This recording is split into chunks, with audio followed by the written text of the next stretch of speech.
I'll be calling you a radical. So very, very, very sad. I think it's an iconic moment in modern American history. This is the first morning that someone hasn't been standing at the peace vigil well over 50 years. Well over 50 years. Today. You know, there probably is a few activists over there by now, but they shut it down yesterday. Officially Trump. The attack on the First Amendment in this country, and this is a line in the sand, it's beyond disgusting. It's beyond out, and the left and the right both have so much to blame. So this country is so thin-skinned. Look what the Biden administration did to the First Amendment. Viciously attacked it under COVID. Freaking the cover. Trump, the thing that's crazy about this, the shutdown of the peace vigil, is the about face and the radical change that has happened to Donald Trump in the last 6 months. I mean, last time he was president, come on, he's obviously not all there. He says on Air Force One, well, I understand it's been there for 3 years. And the guy says it's been there since the 70s. Oh,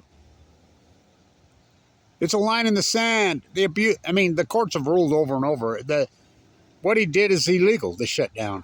Now, listen, this is important. The peace vigil.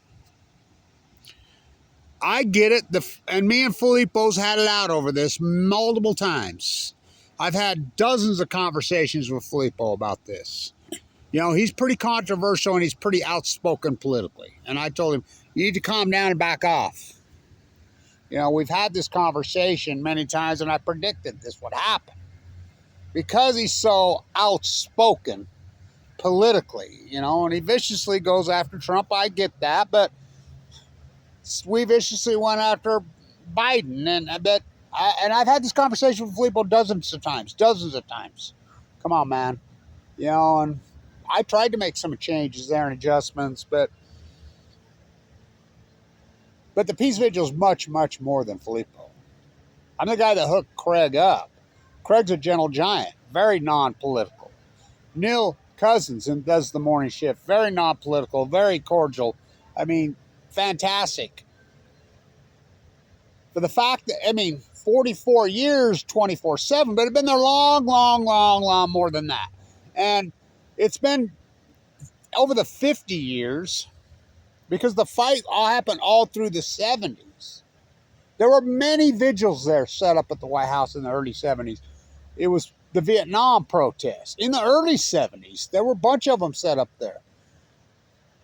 William Thomas Hallenback's the only one that survived out of all of them.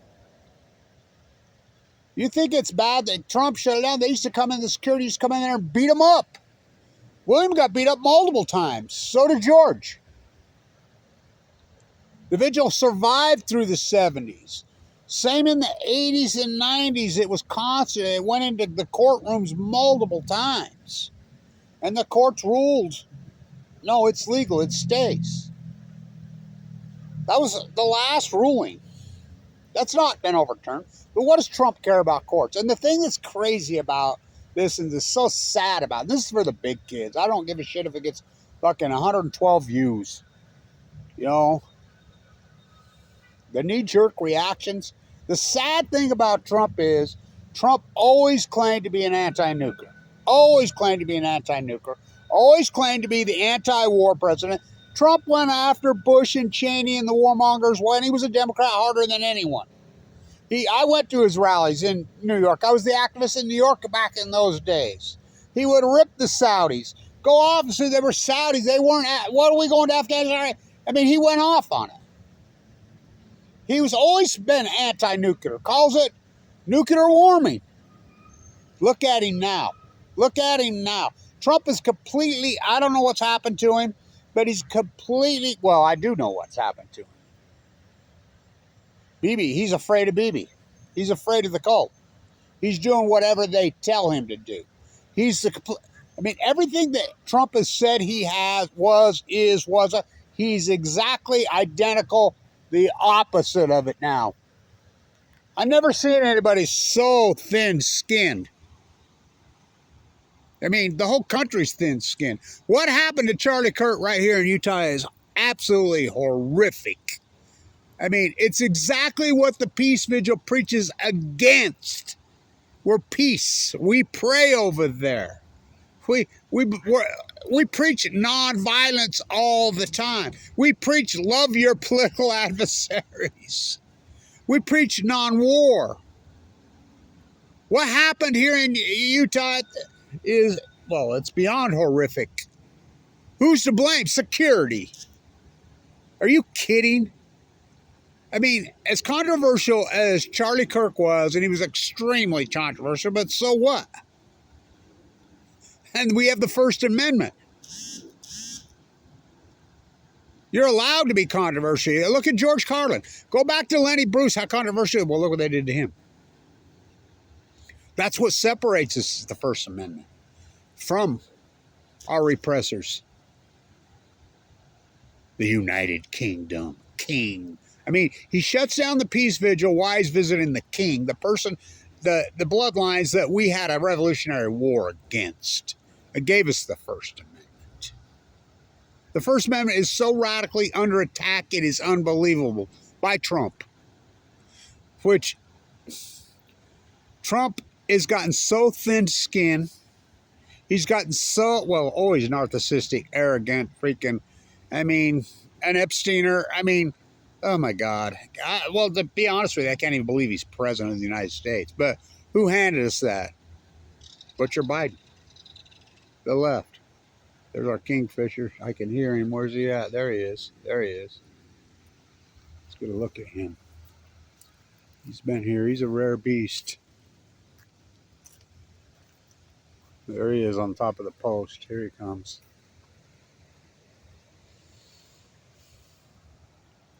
So, no changes are permanent. Through the 70s, I mean, it was on the shutdown where they would come in and tear tents down and whatever. They would beat these people up. Is, you know, William Thomas Hallenback. George, remember that? The big chairs there. I've done a lot of shifts there over the years. I never believed that, and just think about it. It was one 7th grade hall monitor. I hope he's proud of himself. Yeah, did you know? And he's like, yeah. I went and told Trump, 7th grade hall monitor, told teacher, well, shut him down. I'm King Trump. Shut him down. Trump is so gone in his head. I mean, his own base can't stand him. Nobody can stand him. Everything that he's done, I mean, he's got the lowest approval rating in history. I wonder why. Look at Gaza. And no chance. We'll see how this plays out, but I'm sure there's plenty of people in D.C., powerful people, with lots of money that supports the Peace Vigil. And I'm sure the lawsuits are going to get filed, and we'll see. And the shutdown of it totally illegal. The courts ruled that it stays. Trump says, oh, well, they have lots of permits. They're not current. No, the permits were current. It breaks my heart. It makes me very, very emotional and sad to think that it'll come to this, but I predicted it. Like I said, I told Craig, I mean, many, many times. I mean, I was on national television on every station there was in 2020. You know, right there when they moved us over to what turned out to be Black Lives Avenue and blah, blah, blah. Oh, God. Been through a lot. But Trump just shut it down because some 7th grade hotline. If that hall monitor hadn't even said anything, Trump didn't even have a clue it was there, which is mind-boggling because he walked right by it multiple times. Remember when he went and held his Bible upside down at the church on the corner? Been a lot of historic events. I could go on and on and on and on. But it's a line in the sand where we are in this country. The abuse of the First Amendment, well, there's a reason it's the first, is outrageous and over the top. And I want to say this because who was a big fan of the First Amendment? One of the biggest proponents of the First Amendment, Charlie Kirk. I don't think he would have ever went after any but detractors of him for anything. He was a big believer in the First Amendment. And I didn't agree with 90% of everything he said, but the last 2-3 months, he was starting to turn like Marjorie Taylor Greene did, like Tucker Carlson did, like Miss Owens did. He was having an epiphany and wake up, wasn't he? Starting to go there. I would have never believed, because I grew up here and in the slums of La Jolla. So did Tucker Carlson. Tucker Carlson, everything that he spewed out of his mouth was so ridiculous and such lies. Afghanistan, Iraq, the bullshit, but First Amendment. Who would believe that he completely about-faced? And he has. Charlie Kirk was going there.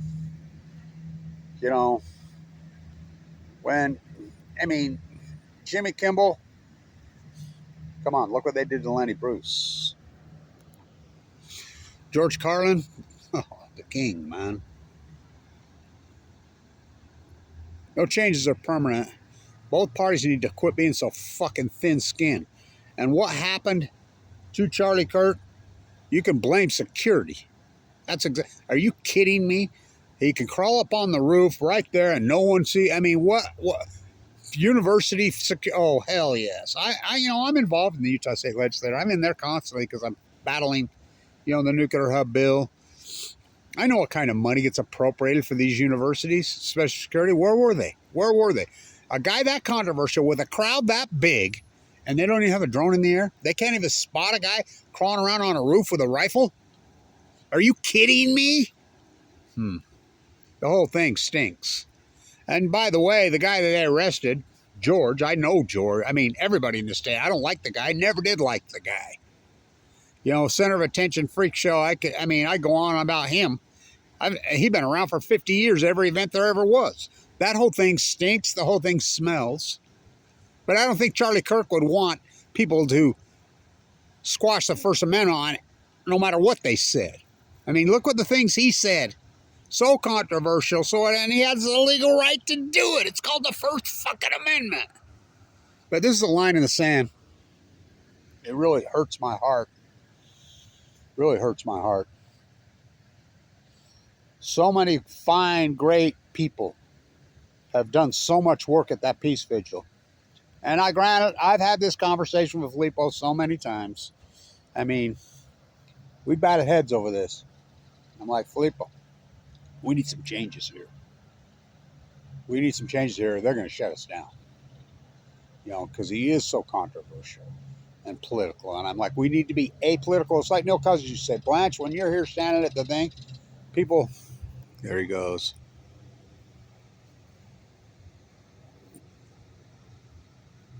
People don't put 5s and 10s, they put 100s in here. Yeah, because 99% of the people I talk to, they agree with everything we say. Well, we're anti-nuclear. And not just an anti-nuclear bomb, we're anti-nuclear energy. Remember when Trump said that nuclear energy costs too much on Bootlicker Joe Rogan? And then, he uses global warming again about nuclear weapons. Which came first, the nuclear chicken and the egg? That vigil was starting anti-nuclear bomb and energy, just like Earth Day was. And it goes clear back to the Earth Day movement. It goes clear back to the post-Vietnam movement. William and George were there. Remember they had their chairs, their royal chair. We're talking the early 70s it's been there. Now, the reason they used the line 1981, that's when the courts ruled. There had to be somebody there 24. So it's been there permanently with somebody there 24/7 since 1981, 44 years. But it's been there much longer than that, a whole decade longer. Actually, been there about 54 years. 55, actually, officially. And William and George, those guys used to get beat up by security when they shut them down. Thrown in jail. At least they didn't do that. We'll see how this plays out, but I think it's such a metaphor. It's such a, line in the sand. It's figurative. Yeah, absolutely it's figurative. But it's literal also. Because they shut it down. And Trump had no clue what it even was. You know, he still didn't. And Air Force One, just when he's flying to go see his owner, the king, who we fought the Revolutionary War against, he says, well, Clark been there for 3 years. The guy's like, the 7th grade hall monitor that threw us under the bus says, no, it's been there since the 70s. What 70s? Yeah. I think it's very heartbreaking, and, you know, I think it will come back, but it needs changes. I agree with that. It needs changes. Again, Filippo's so controversial and so outspoken, and he and I have had it out about this multiple times. And I told him, you got to back off, you know. And, you know, when Concepcion had it, Concepcion had issues, you know, but the Catholic Workers' Rights, Megan Rice and crew, they helped out so much there then, you know, so did I. And, you know, William took her in because she got, you know, thrown out by her husband, you know, New York, whatever. But it's much, much more than this. It is much, much more than one person. You know, that, I mean, I don't know. Peace shouldn't be political. Anti-nuclear shouldn't be political. You know, the First Amendment we should have the right. Well, we do, but it has been taken away since COVID. I mean, think about Fukushima. I mean, my God. So, hopefully, it will come back. I'll do my part. You know, I'll probably fly back there here pretty quick and see what I can do. But we need to bring the peace vigil back because legally it belongs back. What is this guy?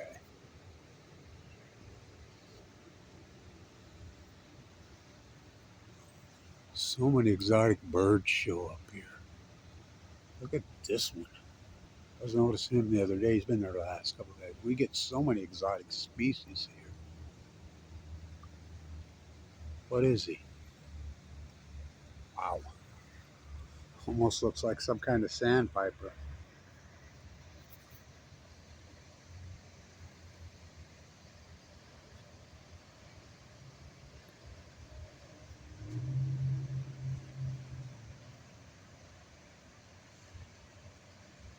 This should not be political. Well, the peace vigil shouldn't be political, you know, and it got there. You know, and I understand because I know Filippo rubbed a lot of people wrong. And he and I had it out multiple times over this. I'm like, dude, you got to back off on the political rhetoric. You know, both parties are to blame. Both parties are pro-nukers. You know, it needs to come back, and I think it will legally, and it needs to come back different. You know, and slightly, but it's such a piece of American fabric of our multicultural, multi-dimension, multi-geographical soup that we live in called Americana. It needs to transform back to the way it was when William started it. As Concepcion used to call him Thomas. That was his middle name. His last name was Hallenback. And he paid a lot of price. He got thrown in jail and beat up a lot of times. So did George. And those guys, they were, well, the movement in that era, in the 70s, was beautiful. It was absolutely incredible. You think about the movement, the peace movement in the 70s, how good it was, how beautiful it was. I mean, it was incredible, actually. You know, because it was apolitical. So, very sad. Woke up this morning, tears in my eyes. First morning in, well over 50 years. Trump, what he's evolved into is disturbing. I mean, he's gone. You know, he really is. I mean, he's so delusionary, it's unbelievable. But so is Biden. Well, two old geezers that should have never been Caesars. So hopefully it comes back. I'll do my part. You know, behind the scenes, I do more than you think. A lot more than you think. And I predicted this was going to happen. You know, go ask Craig. Craig's great, by the way. And I'm the guy that hooked him up. He's a gentle giant. He's non-political. He's really does beautiful work. And, you know, he does the nights, which is the hardest shift, by the way. The great Neil Cousins, he does the morning shift. Of course, all these years, and so many people for so long.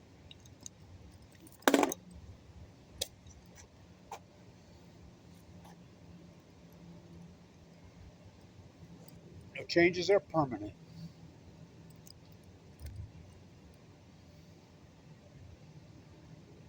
What a time we live in. Actually, a heartbreaking time that we live in. You know, where do we go from here? I don't know, but we've got to quit. We've got to break away from King BB and the cult. I mean, it's that simple, and we're starting to see it happen. You're starting to see it happen. Thomas Mass, Marjorie Taylor Greene, Tucker Carlson, Goldfinger. Who'd have believed it? Who'd have believed it? Charlie was starting to go there. It's heartbreaking what happened. You know, it's the peace vigil, Trump. We preached everything that you preached for all those years. Nuclear warming, anti-nuclearism, freaking everything that Trump preached. Now look at him. He's completely, I mean, the last 6 months you've seen a transformation in this guy. As the great Max Blumenthal says, he's afraid. BB's threatening him. No doubt in my mind. We knew that for years. So, sad day. It's a day that will live in infamy. Trump shutting down the peace vigil while he's telling everybody, calling out names of countries that he settled peace. He can't even pronounce the name. When he's bombing children, sniping children, starving women and children, natives. I mean, so disturbing. It's iconic. Metaphorical? Yeah. Yep. Figuratively, literally, yeah, all of it. It's a line in the sand. Donald Trump. And he'll be branded in history for this. All these presidents for all these years, clear back to Richard Tricky Dick Nixon, Ford, Carter Smarter, Reagan, Bush 1.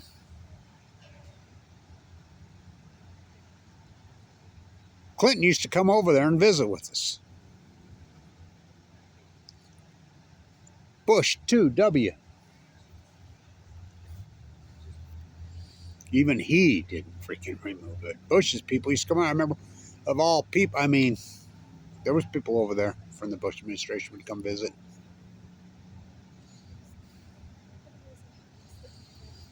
Oh, bummer dumber. He sent people over. Trump won. Trump's first administration, there were Trump people over there all the time. I was there. Biden, I never seen anybody from the Biden administration ever set foot over there. Biden was horrid. I mean, Biden's the one that started this nightmare. Trump, too. Day that will live in infamy. September 18th, 2025. The day that Trump shut down the peace vigil. I mean, talk about go after. I don't know. We'll see how it plays out. I'll do my part. I always do. Come on, Trump, man. What are you doing? What are you doing? I mean, well, he's like Jekyll and Hyde. Trump's completely the opposite of anything he said. I honestly would have never believed he could go this extreme, radically the opposite of everything he's said. Well, when you're threatened by BB, I guess that's the way it works. He's afraid. Well, he's a coward. Well, we know that. Stand tuned.